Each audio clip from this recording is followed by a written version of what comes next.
बिस्मिल्लाहिर्रहमानिर्रहीम नहमदु व नसल्ली अला रसूलिहिल करीम अम्मा बाद। ईमान की फ़िक्र करो। हम ईमान कैसे लाए? सोच के देखो कि हमने ईमान कैसे लाए। बात को समझिए। जब कोई नहीं मानने वाला ईमान लाता ना, जब कोई काफिर ईमान लाता ना, तो वो है ना कुछ देख लेता, कुछ समझ लेता। कुछ देख लेता का मतलब क्या? अल्लाह की कुदरत का कोई नज़ारा उसके दिल पर असर कर जाता, कुछ ना कुछ समझ लेता, कुछ ना कुछ महसूस कर लेता जब वो ईमान लाता। हमने कैसा ईमान लाया? सोच के देखो, गौर करके देखो। हमको अल्हम्दुलिल्लाह अल्लाह ताला की तरफ से बहुत बड़ा इनाम है, बहुत बड़ा तोहफ़ा है, जिसको हम समझ रहे नहीं, जिसकी कदर नहीं है हमारे पास, कि हमको विरासत में मिले ना। बात को समझिए। दादा परदादा की छोड़ी ली जो जायदाद रहती ना, उसको कैसा फजूल में उड़ाना अपना हक समझते, उसकी कदर नहीं रहती, उसकी अहमियत नहीं रहती। अल्लाह माफ़ करे। आज हमारे ईमान का हाल भी कुछ इस तरह है। सोच के देखो, जब कोई नहीं मानने वाला मानने लग जाता, जब कोई काफिर ईमान लाता, तो कुछ ना कुछ महसूस कर लेता, किसी चीज़ से अट्रैक्ट हो जाता, कुछ देख लेता, कुछ समझ लेता। लेकिन हमारी हालत देखो कि हमको ईमान की कितनी कदर है, हमको ईमान की कितनी फ़िक्र है, हमको ईमान की कितनी अहमियत है। गौर करके देखो, एक एक बात में गौर करके देखो। कुरान पाक में अल्लाह ताला इरशाद फरमाता है, ए नबी, हमारे नबी सल्लल्लाहु अलैहि वसल्लम से गौर से सुनो उस बात में। ये लोग कहते हैं, ये बदू कहते हैं कि हम ईमान लाए। आप कह दो कि यूँ कहो कि हम इस्लाम लाए।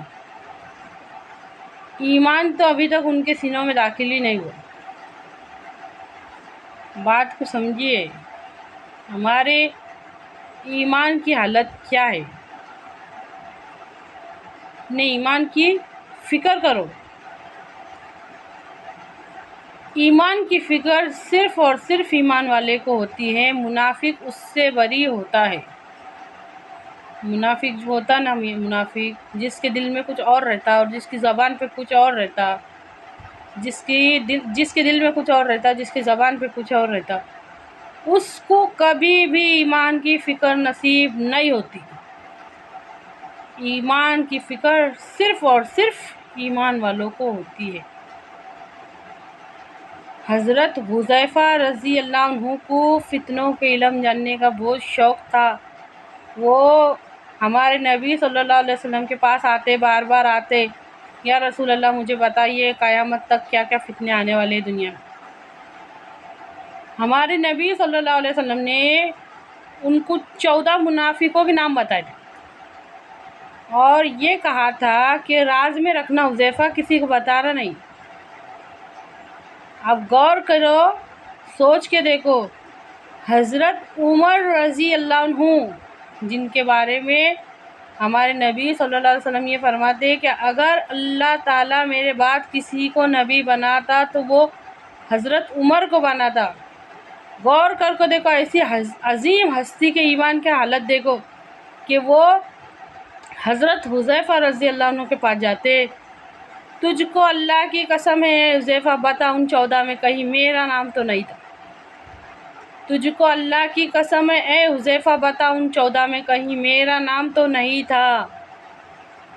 सोचो, गौर करके देखो। ईमान की फ़िक्र सिर्फ़ और सिर्फ ईमान वालों को होती।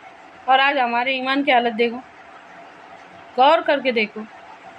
किसी से क्या पूछने की ज़रूरत है? کسی کو کیا گواہی دینے کو لگاتے؟ خود اپنی زندگیوں پر غور کر کے دیکھو کہ ہم نے کب ایمان سیکھے، ہم نے کب ایمان کی فکر کرے۔ ہمارا جو دعویٰ ہے کہ ہم ماننے والے ہیں، ہم یقین کرنے والے ہیں، ہم بھروسہ کرنے والے ہیں اللہ پہ، تو کیسا بھروسہ ہے، کیسا یقین ہے، کیسا ماننا ہے؟ یہ کیسا ماننا ہے کہ ہماری پوری زندگی اللہ تعالیٰ کی نافرمانی میں گزر رہی اور ہم کو سمجھ میں نہیں آتا۔ یہ کیسا ماننا ہے؟ رضیت باللہ ربا وبالاسلام دینا وبمحمد صلی اللہ علیہ وسلم نبیہ، میں اللہ کے رب ہونے پر راضی ہوں، اسلام کے دین ہونے پر راضی ہوں، اور محمد صلی اللہ علیہ وسلم کے نبی ہونے پر راضی ہوں۔ تو یہ کیسی رضا ہے کہ زندگی پوری نافرمانی میں گزر رہی؟ اے اللہ کہنے سننے سے زیادہ عمل کی توفیق دے، آمین۔